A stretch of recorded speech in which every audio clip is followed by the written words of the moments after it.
May the courage Jesus had on the way to Calvary strengthen all of us on this journey. Well, my dear ones, you are making inroads with your prayers and offerings, and the Lord is encouraging you today.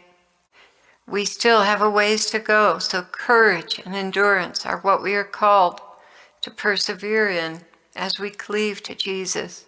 He began speaking, "Courage, courage in suffering, my children.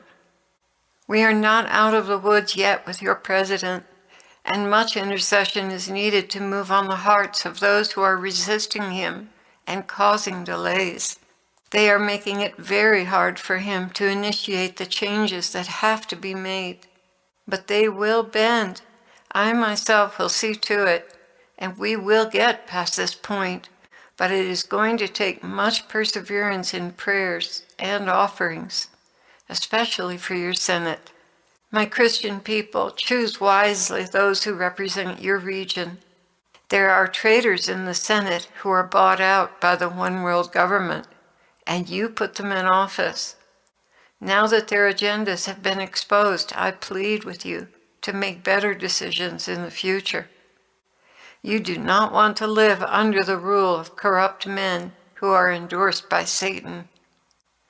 But because the many in your nation have been moved by personality and appearance, and I might add on my own, the media, the corrupt paid-for media, he continues, but because the many in your nation have been moved by personality and appearance, they have been deceived into voting for the destroyers. Yes, I give them this name, the destroyers, because they work for the destroyer.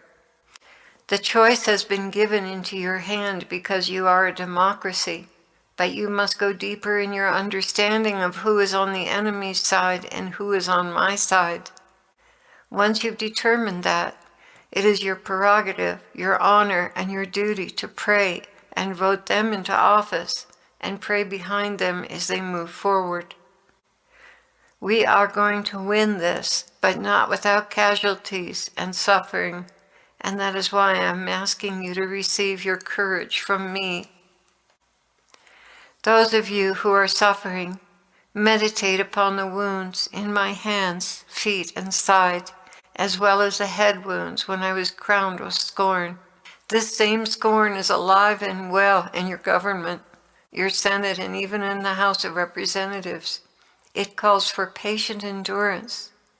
If you have prayed for your government, you can be sure that whatever sufferings you are now enduring, whether it be physical or at work or in the home, what you suffer is being taken as a sweet-smelling sacrifice and being offered to the Father, that His will be done in your nation. Nothing you are suffering in this hour is in vain or wasted. Do not grow weary in well-doing. Hold fast to my promises, and know that the more you resemble me, the more powerful your prayers are. The souls of innocent children also carry much weight before the Father. They may not understand politics, but they understand killing babies in their mother's wombs. And with this on their heart, they will pray as powerfully as anyone can pray. Ask them to pray that no more innocent babies will be killed in America and even in the world, but especially here, the land of freedom and safety for all, but the babies in their mother's wombs. I am standing with you, America. I am fighting for you and the freedoms you were to represent. Although there was paganism in the founding of your country, I have inspired many of the principles that were written into your Constitution, with a mind to someday making you a model nation of morality to the world. The abortions must stop, because my Father's wrath will not tolerate this heinous sin. Indeed, America has been the great harlot, and unless that changes, she will reap the justice she deserves.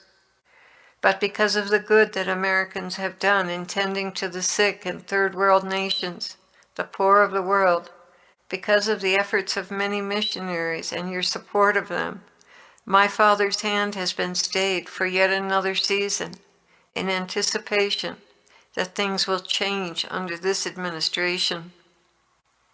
Pray very hard for President Trump that he will feel my conviction over the sins of this nation, especially abortion.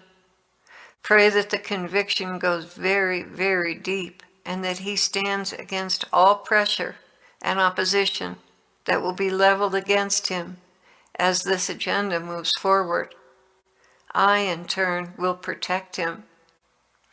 Your dedication to prayer has made all the difference, that at the present time you are not running from the North Koreans, the Chinese, and the Russians, but you're living in unwalled cities, reaping fruit from your own trees, and bringing in the harvest and eating well. Had things not changed during this election, you would be looking at devastation and starvation right now.